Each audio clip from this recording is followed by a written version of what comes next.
নমস্কার, ঠিক সন্ধ্যে 7টা নিউজ 18 বাংলায় আমার বাংলা নিয়ে আজ আপনাদের সঙ্গে রয়েছে আমি তমশ্রী। শুরুতেই যে খবরের দিকে নজর রাখবো, 9 আগস্ট আর্যিকরে ধর্ষণ খুনের ঘটনার পর যখন একাধিক দুর্নীতির খবর সামনে আসে তখন লাগাতার আন্দোলন চালিয়ে যায় জুনিয়র চিকিৎসকরা। তাদের অন্যতম দাবি ছিল এই পরীক্ষা, যে ডাক্তারি পরীক্ষা, সেই ডাক্তারি পরীক্ষা নিয়ে নজরদারি, এবার ডাক্তারদের পরীক্ষায় করা নজরদারি। আর্যিকর আন্দোলনকারীদের দাবি মেনে পদক্ষেপ, আন্দোলনকারী ডাক্তারদের দাবি মেনে পরীক্ষায় নজরদারি, নতুন গাইডলাইন মেনে করা নজরদারি। আর সোমবার থেকে রাজ্যে MD/MS পরীক্ষা, গ্রাফিক্যালি আপনাদের দেখাবো ঠিক কি কি নির্দেশ দেওয়া হয়েছে। পরীক্ষা কেন্দ্র থেকে লাইভ স্ট্রিমিং করা হবে। আরজিকরে আন্দোলনকারীদের দাবি মেনে পদক্ষেপ, ডাক্তারদের পরীক্ষায় কড়া নজরদারি, আন্দোলনকারী ডাক্তারদের দাবি মেনে পরীক্ষায় নজরদারি, নতুন গাইডলাইন মেনে কড়া নজরদারি ডাক্তারদের পরীক্ষায়। সোমবার থেকে রাজ্যে MD/MS পরীক্ষা রয়েছে, আর সেই পরীক্ষায় নজরদারি এবারই প্রথম। সিসি ক্যামেরায় নজরদারি হবে পরীক্ষায়, পরীক্ষা কেন্দ্র থেকে লাইভ স্ট্রিমিং করা হবে। তল্লাশির পরেই হলে পরীক্ষার্থীরা এবং ডাক্তারদের নির্দিষ্ট দূরত্ব মেনেই পরীক্ষা হলে বসা, উত্তরপত্র নিয়ে যেতে ডিজিটাল লকিং। আর মালদা মেডিকেলে পরীক্ষা কেন্দ্রে জোরদার নিরাপত্তা, আজ সেই ছবিটাও আপনাদের দেখাবো, মালদার ছবিটা, যেখানে মেডিকেলের পরীক্ষা কেন্দ্রে জোরদার নিরাপত্তা। সরাসরি চলে যাব, সেবক রয়েছে আমার সঙ্গে, সেবকের সঙ্গে কথা বলবো। সেবক, আমরা মালদার ছবিটা দেখলাম, কিন্তু শুধু মালদা নয়, রাজ্য জুড়েই এমনই নির্দেশিকা, এমনই ব্যবস্থা করা হচ্ছে। সেক্ষেত্রে চিকিৎসকদের কি বক্তব্য, এবং এতে স্বাভাবিকভাবেই একটা স্বচ্ছতা আসবে? দেখো, চিকিৎসকরা যেটা বলছেন যে দীর্ঘদিন ধরেই তাদের দাবি ছিল যে স্বচ্ছতা মেনটেন করতে হবে পরীক্ষায়, এবং এই যে নতুন নির্দেশিকা, সাধারণভাবে নির্দেশিকাকে স্বাগত জানাচ্ছেন চিকিৎসক পড়ুয়ারা। তবে বাস্তবে পরীক্ষা পর্ব ঠিক কেমন ভাবে হচ্ছে, কারণ পরীক্ষামূলকভাবে এই নতুন কিছু ব্যবস্থা এবারই প্রথম কার্যকরী করা হচ্ছে, সেটাকে কিন্তু দেখে নিতে চাইছেন চিকিৎসকরা। এখনই ক্যামেরার সামনে মালদা মেডিকেলের পড়ুয়ারা বা পরীক্ষার্থীরা কিছু মন্তব্য করতে চাননি। তবে আজকে আমরা কিন্তু দিনভর তৎপরতা দেখলাম মেডিকেল কলেজ কর্তৃপক্ষের অধ্যক্ষের নেতৃত্বে একটি কমিটি, তারা ঘুরে দেখলো পরীক্ষার ব্যবস্থাপনা। এবারই প্রথম এখান থেকে বা রাজ্যের সমস্ত মেডিকেল কলেজে পড়ুয়ারা পরীক্ষার্থীরা যখন পরীক্ষা দেবেন, সরাসরি স্বাস্থ্য বিশ্ববিদ্যালয় থেকে সেগুলি কিন্তু তদারকি করা সম্ভব হবে বা তদারকি করা হবে লাইভ স্ট্রিমিং এর মাধ্যমে। শুধু তাই নয়, উত্তরপত্র যখন পরীক্ষা শেষ হয়ে যাবে তারপরে কিন্তু ডিজিটাল লকিং এর একটা ব্যবস্থা থাকছে, যাতে করে উত্তরপত্র এদিক ওদিক হওয়ার কোন রকম সুযোগ না থাকে। ডিজিটাল লকিং এর মাধ্যমে উত্তরপত্র পৌঁছে যাবে সরাসরি কলকাতায় স্বাস্থ্য বিশ্ববিদ্যালয়ে এবং পরবর্তী প্রক্রিয়া হবে। আর যেটা বলছিলাম, এবারই প্রথম সিসিটিভি আর নির্দিষ্ট দূরত্ব, এক পরীক্ষার্থীর থেকে আরেক পরীক্ষার্থীর যে দূরত্ব, তাও কিন্তু বেশ খানিকটা থাকছে। ফলে পরীক্ষা কেন্দ্রে কিন্তু কড়া নজরদারি এবার ডাক্তারি পরীক্ষায়। আর পরীক্ষার্থীরা বলছেন স্বচ্ছতার দাবি তারা করেছিলেন, তারা দেখবেন কিভাবে এই নতুন ব্যবস্থা কার্যকর হয়, তারপরে তারা বলবেন। বেশ, আমরা এখানে পরীক্ষার সংক্রান্ত যে একটা SOP, অর্থাৎ যে একটা নির্দেশিকা বেরিয়েছে স্বাস্থ্য বিশ্ববিদ্যালয়ের, সেই নির্দেশিকা অনুযায়ী আমরা কিছু কিছু বিশেষ ব্যবস্থা নিচ্ছি। তার মধ্যে ওই CCTV কাভারেজ ছিল, CCTV করা, CCTV থ্রু দিয়ে লাইভ স্ট্রিমিং হবে, ওটা ইউনিভার্সিটি দেখতে পাবে। বডি ফ্রিস্কিং, অর্থাৎ তাদের নানান বডি ফ্রিস্কিং চেকিং করে আমরা তাদের হলে ঢোকানো হবে। নির্দিষ্ট ডিস্টেন্স মাপ মেপে আমরা তাদের বসার অ্যারেঞ্জমেন্ট করব, এবং পরীক্ষার হয়ে যাওয়ার পর পরীক্ষার যে উত্তরপত্রগুলিকে আমরা একটা বিশেষ ট্রাঙ্ক পাঠানো ইউনিভার্সিটি থেকে পাঠিয়েছেন, সেই ট্রাঙ্কে দিয়ে একটা ডিজিটাল লকিং করে আমরা পাঠাবো, পোস্টের থ্রু দিয়ে পাঠাবো। এবার মহেশতলার ব্যাংক লুটের খবরের দিকে নজর রাখতেই হবে, কারণ লকারের ভল্ট খুলে এবং সেখানে নকল চাবি ব্যবহার করেই ভল্ট খোলা হয়েছিল, সিসি ক্যামেরার হার্ড ডিস্ক চুরি করা হয়েছিল, সেই খবর সামনে এসেছিল। এবং তারপরে আমরা দেখেছিলাম ব্যাংক কর্তৃপক্ষের তরফ থেকে জানানো হয়েছিল যে ব্যাংকের গ্রাহকদের যা গচ্ছিত রয়েছে তা সুরক্ষিত রয়েছে, কিন্তু না, সেটা ঠিক হয়নি। কারণ মহেশতলায় ব্যাংক লুটে গ্রেফতার করা হয়েছে দম্পতিকে, পাকড়াও মূল অভিযুক্তের ভাইও, স্ত্রী সহ গ্রেফতার ব্যাংকের বিতাড়িত সাফাই কর্মী আরিফ হোসেন। আর মাস তিনেক আগে কাজ চলে যায় এই আরিফের, গ্রাহকের সঙ্গে দুর্ব্যবহার করায় কাজ হারান আরিফ। স্ত্রী ও ভাইকে নিয়ে ব্যাংকে লুটপাট, আর তাদের জেরা করেই ৬৭ লাখ টাকা উদ্ধার করেছে পুলিশ। অন্যদিকে বাজেয়াপ্ত করা হয়েছে ৩,২৫,০০,০০০ টাকার গয়নাও। সিকিউরিটি সিস্টেমের ডিফারেন্ট লেয়ার্স আছে সব লেয়ার্সকে সাকসেসফুলি এই ব্রেক করতে পেরেছে। এর ওয়াইফ ইনভলভ ছিল এই ঘটনায়, যেখানে ওই টাকাটা রেখেছিল কুস্তির একটা জায়গা, সেখান থেকে অল দি স্টোলেন বুটি প্রপার্টি জুয়েলারি সেটা আমরা রিকভার করতে পেরেছি। 95% ক্যাশটা রিকভার হয়ে গেছে, অ্যাপ্রক্স 67 লাখ। আমাদের ইনভেস্টিগেশন অনুযায়ী 7-8 লাখ টাকা আরও আমরা উদ্ধার করতে পারি। মূল অভিযুক্তকে নিয়ে ঘটনার পুনর্নির্মাণ করে পুলিশ, কিন্তু এই যে ডাকাতির ঘটনা 1 বছর আগে থেকেই ছক ছিল। লকারের ডুপ্লিকেট চাবি তৈরি আরিফের, ব্যাংক ম্যানেজারের আস্থাভাজন হয়ে লুটের ছক। তৎকালীন ম্যানেজারের বিশ্বস্ত কর্মী আরিফ জেরায় স্বীকার করেছে ধৃত Arif Hossain. Mister Arif Hossain group D staff রূপে আগে কাজ করতেন এখানে, এই ব্যাংক থেকে তারপরে রিমুভ হয়েছেন। অ্যাকিউজ মোটামুটি 1 বছর আগে ডুপ্লিকেট কি বানিয়েছিল আর 1-2 বার চেষ্টাও করে মানে হ্যান্ডস অনও করে দেখেছিল কি এটা কাজ করছে কি করছে। ফ্রাইডেতেই যখন ব্যাংকের স্টাফ রাত্রি 7:30 বন্ধ করে বেরোচ্ছিল, এরা হার্ডলি কিছুক্ষণ পরে দুজনই হাজব্যান্ড ওয়াইফ গিয়েছে। যেহেতু এই আগে স্টাফ ছিল, অল দি অপারেশনসে জানতো কি কিভাবে করা যায়, কিভাবে ভল্টগুলো খোলা যায়, এভরিথিং ওর নলেজে ছিল। ব্যাংকের রুলস অনুযায়ী কোন লেভেলের লোককে ওরা ইন্টারেস্ট করতে পারে, এই তদন্তে আমরা আরো কিছু জিনিস পেয়েছি এই সিকিউরিটি সিস্টেম নিয়ে, সেটা ওপেন ফোরামে বলা যাবে না।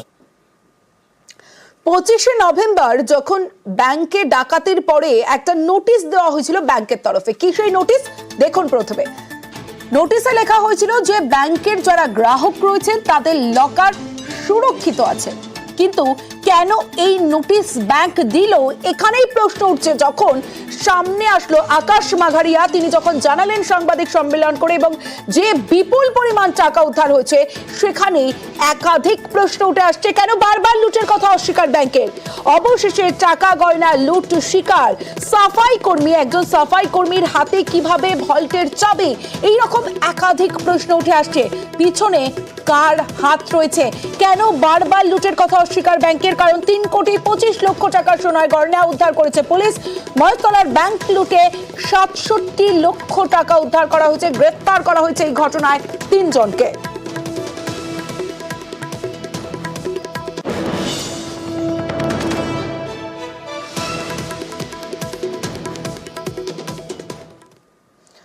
আমার বাংলায় এবার অন্যান্য খবরের দিকে নজর রাখবো। আবাসের ঘর পেতে তৃণমূল নেতাকে কাটমানি, তবু তালিকায় নাম ওঠেনি। টাকা ফেরত চাইলে প্রৌঢ়কে বেধড়ক মার। পরিবারের দাবি মারের চোটেই মারা গিয়েছেন প্রৌঢ়। মুর্শিদাবাদের এই ঘটনায় গ্রেফতার অভিযুক্ত স্থানীয় তৃণমূল নেতা। ব্লক তৃণমূল নেতৃত্বের দাবি ধৃত ব্যক্তি তাঁদের দলের কেউ নন।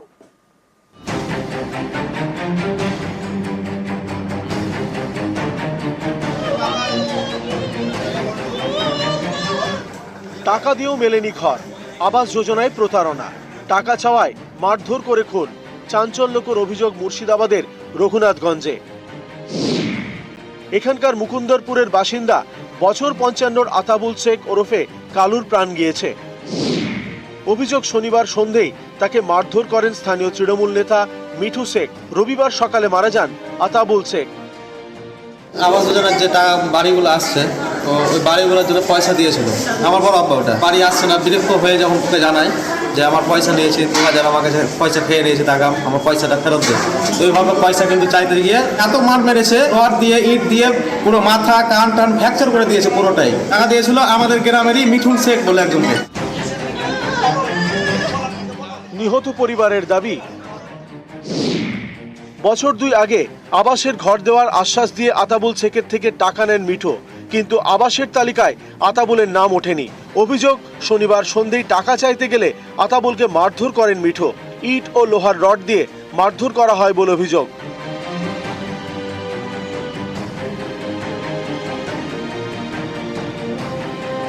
রক্তাক্ত অবস্থায় আতাবুলকে জঙ্গিপুর মহকুমা হাসপাতালে নিয়ে যাওয়া হয়। সেখান থেকে মুর্শিদাবাদ মেডিকেল হয়ে কলকাতা। রবিবার সকালে এনআরএসে মারা যান আতাবুল শেখ। সার্ভে করার সময় টাকা নিয়েছিল, টাকাটা নেওয়ার পরে যে সার্ভে করার পরে দেখাইছে নাম নেই লিস্টে, তাই টাকাটা চাইতে যে এইভাবে ওকে সাইডে নিয়ে যে মারধর করেছে। কারা করেছে? মিঠুন। টাকা নিয়েছিল তো বাড়ি করতে বলে, হ্যাঁ, ওরকম বলে, মানে ও তো আর একা ছিল না, 4-5 জনই ছিল, তো নিয়েছিল। কোন পার্টিতে যুক্ত ছিল আপনাদের? কোন পার্টি করতো? সেই পার্টি। যিনি মার খেয়েছেন তিনি আমাদেরই কর্মী, তিনি মেরেছেন যে ব্যক্তি অন্যায় করেছে উনি কিন্তু আমাদের দলের কোনো কর্মীও নয় এবং আমাদের কোনো বুথ সভাপতি নয়। আমরা অন্যায়কে প্রশ্রয় দিই না। আক্রান্ত যে আত্মীয়রা তারা বলছেন তিনি নাকি এলাকার বুথ সভাপতি। না, অসম্ভব। এটা অন্যায় যে করেছে তার জন্য শাস্তি হয়, এটা আমরা চাই। অভিযুক্ত মিঠু শেখকে রবিবার গ্রেপ্তার করে রঘুনাথগঞ্জ থানার পুলিশ।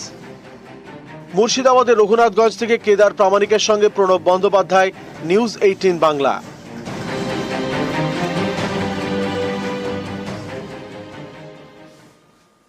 এবার দেখাবো কাটমানির টাকা ফেরত চাইতে গিয়ে আক্রান্ত, তারপর হাসপাতালে প্রৌঢ়ের মৃত্যু। গ্রেফতার তৃণমূল নেতা, এ নিয়ে মুর্শিদাবাদে উত্তেজনা।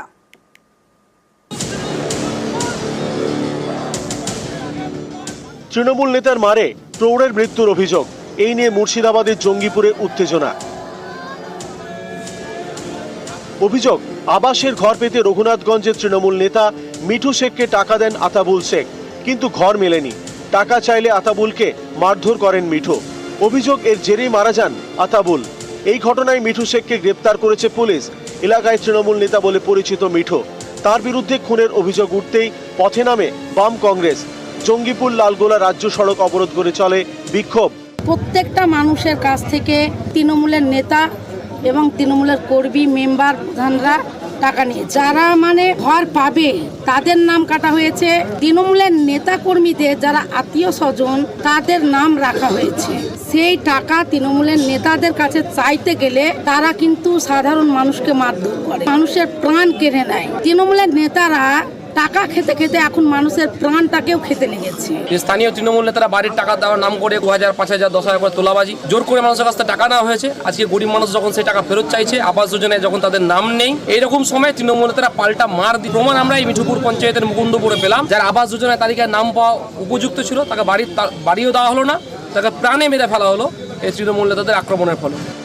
স্থানীয়দের দাবি, শুধু আতাবুল নন, আবাসের ঘর পাইয়ে দেওয়ার নামে অনেকের থেকেই টাকা তোলেন মিঠু শেখ। ঘরের নাম এসছে তো টাকা না দিলে পরে তোমরা পাবে না টাকা, না তো নাম কাটিয়ে দিবে। সে ভাই বলছে যে আমি বলুন যে টাকাটা যখন পাবো তখন তোমাকে 10,000 দিব। বলছে যে না, আগে লাগবে। দিয়ে 2,000 টাকা নিয়েছিল, আমার নাম এসছিল, নাম কাটিয়ে দিয়েছে। কারো থেকে 2,000 তো কারো থেকে 5,000। কত টাকা করে নিয়েছে? 5,000 টাকা করে। কি জন্য? বাড়ি করার জন্য। বাড়ি দিবে সরকার থেকে, বাড়ি করে দিবে, ওই লোভে 5,000 টাকা করে আমাদের কাছ থেকে নিয়েছে। আপনি কি বাড়ি পেয়েছেন? না, আমি পাইনি। কাকে দিলেন 6,000 টাকা? 6,000 টাকা মিঠুনকে দিয়েছি। কি জন্য? বাড়ি করার জন্য? হ্যাঁ, বাড়ি করার জন্য, টাকা পাওয়ার জন্য। উনি কোন বাড়ি করেন? স্থানীয়দের একাংশ এবং বিরোধীদের দাবি, ধৃত মিঠু শেখ তৃণমূলের নেতা, যা মানতে নারাজ ব্লক তৃণমূল নেতৃত্ব। যিনি মার খেয়েছেন তিনি আমাদেরই কর্মী, আমাদেরই দলের সাথে থাকে। যিনি মেরেছেন যে ব্যক্তি অন্যায় করেছে উনি কিন্তু আমাদের দলের কোনো কর্মীও নয় এবং আমাদের কোনো বুথ সভাপতি নয় এবং আমাদের কোনো মেম্বারও নয়। এটা হয়তো বিরোধীরা বলতে পারে, বিভিন্ন দলের সাথে উনি থাকার চেষ্টা করেন। আমরা অন্যায়কে প্রশ্রয় দিই না। মুর্শিদাবাদ থেকে প্রণব বন্দ্যোপাধ্যায়, নিউজ 18 বাংলা। এবার দেখাবো ন্যায্য হয়েও আবাসের ঘর ফেরত। বিতর্ক এড়াতে আবাসের ঘর ফেরালেন তৃণমূল নেতা। আলিপুরদুয়ারে ঘর ফেরালেন পঞ্চায়েত উপপ্রধান। আবাস তালিকা থেকে নাম বাতিলের আবেদন মথুরা গ্রাম পঞ্চায়েতের উপপ্রধান দেবেন্দ্র রাভার। ঘরের সার্ভে করার সময় কিন্তু আমাদের ঘর বাড়ি ঠিকঠাক ছিল না, তখন কিন্তু সার্ভেতে নাম উঠে। মা বাবাকে নিয়ে আমি এখন আমার নতুন ঘর করেছি কোনো রকম, তো সেখানে আমার পাকাপোস্ত একটা ঘর রয়েছে। তার জন্য ভাবলাম যে না, আমি ঘরটা নেব না। কোনো গরিব মানুষ যদি পায় আমার পরিবর্তে, তাহলে আমি খুব আনন্দে খুশিতে থাকবো, এটাই আমার চাওয়া।